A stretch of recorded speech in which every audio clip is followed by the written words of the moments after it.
भाग 2 आनुवंशिक शब्दावली। अर्थात इस अध्याय में प्रयुक्त वे शब्द जिनका अर्थ हमें ध्यान होना चाहिए, जिससे कि ये अध्याय आसानी से समझा जा सके। आनुवंशिक शब्दावली। सर्वप्रथम शब्द है जिन। जिन का अर्थ है वह कारक जो किसी एक लक्षण को नियंत्रित करता है, उसे जिन कहा जा सकता है। अर्थात कि जैसे कि मेंडल द्वारा उपयोग में लिए गए कारक शब्द को जॉनसन ने जिन नाम दिया। अर्थात हमें कह सकते हैं जैसे कि एक बच्चे के जन्म के समय में XX गुणसूत्र व XY गुणसूत्र, दो प्रकार के गुणसूत्र होते हैं, जिनमें बच्चे के लिंग निर्धारण हेतु उपस्थित कारक में XX में X गुणसूत्र महिला अर्थात मादा, वहीं Y गुणसूत्र नर लैंगिक हार्मोन के लिए उत्तरदायी होता है। तो जो बच्चों के लिए लिंग हेतु उत्तरदायी होता है, इसी प्रकार पादपों में भी लंबाई के कारक जैसे कैपिटल टी व स्मॉल टी होते हैं। इसी प्रकार अलग अलग लक्षणों के लिए अलग अलग कारक उपस्थित होते हैं, जो इन गुणों का नियंत्रण करते हैं या उनके निर्धारण हेतु आवश्यक होते हैं। युग्म विकल्पी। किसी एक लक्षण को नियंत्रित करने वाले जिनके दो विपर्यासी स्वरूपों को युग्म विकल्पी कहा जाता है। अर्थात एक ही वस्तु के जब दो विकल्प होते हैं, जैसे कि नर एवं मादा लिंग के दो विकल्प है, उसी प्रकार पौधों की ऊंचाई के विकल्प जैसे लंबापन व बौनापन, तो समयुग्मनजी। अर्थात जब किसी लक्षण को नियंत्रित करने वाले जिनके दोनों युग्म विकल्पी एक समान होते हैं, तो उसे समयुग्मनजी कहा जाता है। अर्थात जैसे किसी व्यक्ति को अपने जनक के दोनों ही द्वारा कैपिटल टी अर्थात लंबापन गुण प्राप्त होता है, या दोनों ही जनक द्वारा स्मॉल टी यानी बौनापन का गुण प्राप्त होता है, तो वो समयुग्मनजी। या इसी प्रकार दोनों ही गुण XX होते हैं, तो गुणसूत्र समयुग्मनजी हो सकता है। उसी प्रकार जब किसी लक्षण को नियंत्रित करने वाले जिनके दोनों युग्म विकल्पी असमान हो अर्थात अलग अलग हो, उसे विषम युग्मनजी कहा जा सकता है। जैसे कि पिता से हाइट में लंबा गुण प्राप्त हुआ, लेकिन माता से बौना गुण प्राप्त हुआ, उस स्थिति में दोनों ही गुण उस व्यक्ति में उपस्थित होते हैं, तो कैपिटल टी व स्मॉल टी। उसी प्रकार माता द्वारा X गुणसूत्र व पिता द्वारा Y गुणसूत्र प्राप्त होने पर नर का जन्म होता है, तो वहाँ पर ये दोनों ही स्थितियाँ विषम युग्मनजी को प्रदर्शित करती है। लक्षण प्ररूप व जिन प्ररूप। किसी सजीव की बाह्य प्रतीति को लक्षण प्ररूप के नाम से जाना जाता है। अर्थात जैसे कि एक पौधे में माता पिता अर्थात उसके जनक दोनों के द्वारा ही उसे लंबा गुण अर्थात कैपिटल टी प्राप्त हुआ, तो वह दिखने में भी लंबा पौधा है अर्थात लंबा पौधा समयुग्मनजी। वहीं किसी जनक में माता द्वारा लंबा गुण व पिता द्वारा बौनापन, या फिर पिता द्वारा लंबापन व माता द्वारा बौनापन का गुण प्राप्त हुआ, तो उसके अंदर दोनों ही गुण अलग अलग होते हैं, लेकिन वह दिखने में बाहर से वह भी हाइट में लंबा दिखता है या बौना दिखता है, तो उन दोनों स्थितियों में एक गुण दिखाई देगा व एक गुण दिखाई नहीं देगा। वहीं तीसरी अवस्था में यदि उसके माता व पिता दोनों से ही बौनापन का गुण प्राप्त होता है, तो वह गुण जो उसे बाहर दिखाई दे रहा है वह उसका लक्षण प्ररूप कहलाता है। जैसे कि कैपिटल टी व स्मॉल टी में यदि वह लंबा दिखाई दे रहा है, तो उसका लक्षण प्ररूप लंबा हुआ, और यदि वह पौधा बौना दिखाई दे रहा है, तो उसका लक्षण प्ररूप बौना हुआ। वहीं जिन प्ररूप।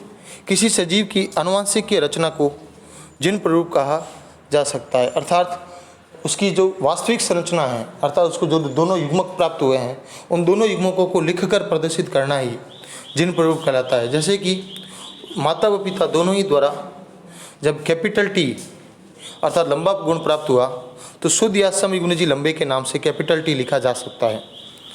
वहीं यदि दोनों में से एक से लंबा और एक से बौना गुण प्राप्त हुआ है, तो उसे विषम युग्मनजी अर्थात अशुद्ध लंबा टी व स्मॉल टी के नाम से जाना जाएगा।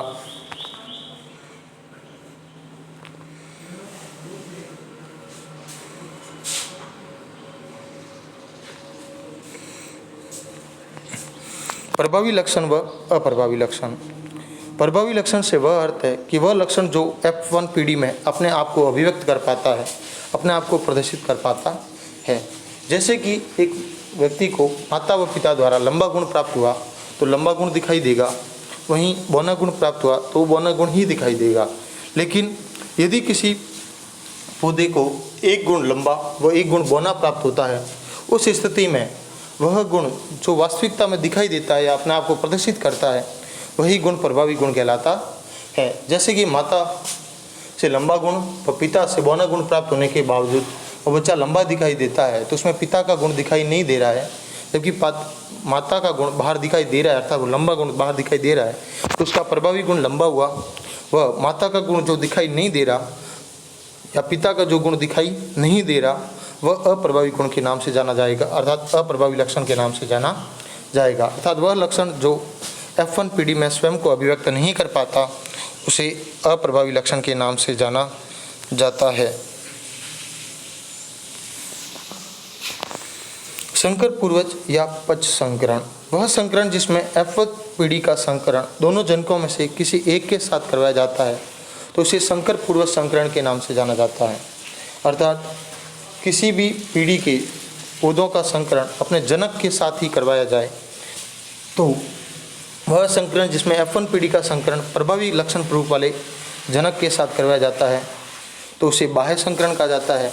वहीं वह परीक्षण, वह संकरण जिसमें F1 पीढ़ी का संकरण अप्रभावी लक्षण प्ररूप वाले जनक के साथ करवाया जाता है, तो उसे परीक्षण संकरण के नाम से जाना जाता है।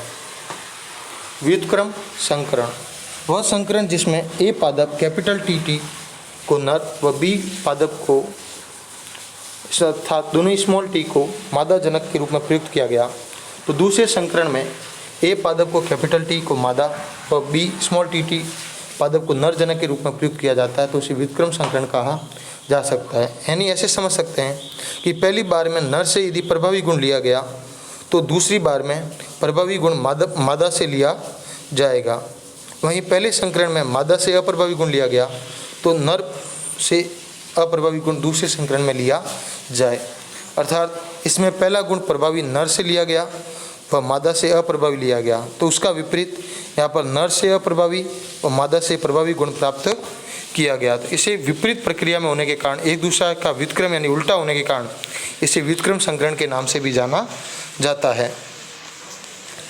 जनक पीढ़ी, संतति प्राप्त करने के लिए जिन पौधों को संकरण करवाया जाता है, उन्हें जनक पीढ़ी कहा जाता है। जैसे माता व पिता। F1 पीढ़ी, जनक संकरण से प्राप्त प्रथम पीढ़ी को F1 पीढ़ी कहा जाता है। वहीं F2 पीढ़ी, F1 पीढ़ी के संकरण से प्राप्त संतति को F2 पीढ़ी के नाम से जाना जाता है। जैसे कि माता पिता ने अपने पुत्र को जन्म दिया, तो माता पिता जनक कहलाएंगे, उनका पुत्र F1 पीढ़ी कहलाएगा। लेकिन उसी पुत्र की होने वाली संतान अर्थात उसकी पोता या पोती उस जनक की F2 पीढ़ी कहलाती है। जैसे हम यहाँ देख सकते हैं कि एक समयुग्मनजी लंबा पौधा कैपिटल T लिया गया, वहीं एक समयुग्मनजी बौना पौधा स्मॉल t लिया गया, तो पहले F1 पीढ़ी का संकरण जब स्मॉल t के साथ करवाया गया, तो बनने वाला गुण कैपिटल T स्मॉल t के रूप में प्राप्त हुआ। वहीं इसी पौधे का दूसरा संकरण जब उसके दूसरे पौधे के दूसरे लक्षण के साथ करवाया गया, तब भी कैपिटल T स्मॉल t अर्थात अशुद्ध या विषमयुग्मनजी पौधा प्राप्त होता है। इस स्थिति में प्राप्त होने वाले चारों ही पौधे विषमयुग्मनजी होते हैं, अर्थात उनके जिन प्ररूप विषमयुग्मनजी लंबे, अर्थात सभी पौधे विषमयुग्मनजी लंबे हैं, अर्थात 100% लंबे, वहीं लक्षण प्ररूप लंबे। अब वो समयुग्मनजी है या विषमयुग्मनजी, इसे लक्षण प्ररूप से कोई अर्थ नहीं है। लक्षण प्ररूप में केवल उसकी बाह्य प्रतीति यानी वो पौधा बाहर से कैसा दिखाई देता है, यही देखा जाता है। उसकी वास्तविक परिस्थिति से उसे कोई अर्थ नहीं है, अर्थात उसकी जिन संकल्पना में वह शुद्ध है या अशुद्ध है, उसे लक्षण प्ररूप से कोई अर्थ नहीं होगा। जैसे आप इसी के अंतर्गत देख सकते हैं कि यहाँ समयुग्मनजी लंबा पौधा है और समयुग्मनजी बौना पौधा है, तो ये दोनों ही इसके जनक है, यानी इसके जन्मदाता है। तो वहीं उससे प्राप्त होने वाली ये पहली पीढ़ी जो इनके दोनों लक्षणों से प्राप्त हुई, तो ये जो पीढ़ी है ये F1 पीढ़ी के नाम से जानी जाएगी, क्योंकि ये जनक से प्राप्त पहली पीढ़ी है। अब संकरण, जब भिन्न भिन्न लक्षणों वाले एक ही जाति के जीवों के बीच निषेचन कराया जाता है तो उनसे उत्पन्न होने वाली संतति में कुछ नए लक्षणों का विकास होता है। अर्थात जैसे कि हम एक ही परिवार की बात करें तो एक ही परिवार के जब माता पिता द्वारा अलग अलग संतानें जन्म लेती है तो उन सभी संतानों में कुछ न कुछ विभिन्नताएं प्राप्त होती है। उसी प्रकार जब भिन्न भिन्न लक्षणों वाले एक ही जाति के पौधों में संकरण होगा तो उनसे होने वाली संतति में कुछ विभिन्नताएं उत्पन्न होती है, कुछ नए लक्षणों का निर्माण होता है। तो जब किसी एक लक्षण को ध्यान में रखते हुए उन पौधों के मध्य संकरण करवाया जाता है, वो उसका अध्ययन किया जाता है, तो उसे एक संकर संकरण के नाम से जाना जाता है। यदि उसी संतति के दो लक्षणों की वंशागति का अध्ययन किया जाता है तो वो द्विसंकर संकरण के नाम से जाना जाता है। वहीं यदि किसी संकरण में तीन लक्षणों की वंशागति का अध्ययन कर जा रहा है तो वह त्रिसंकर संकरण के नाम से जाना जाता है।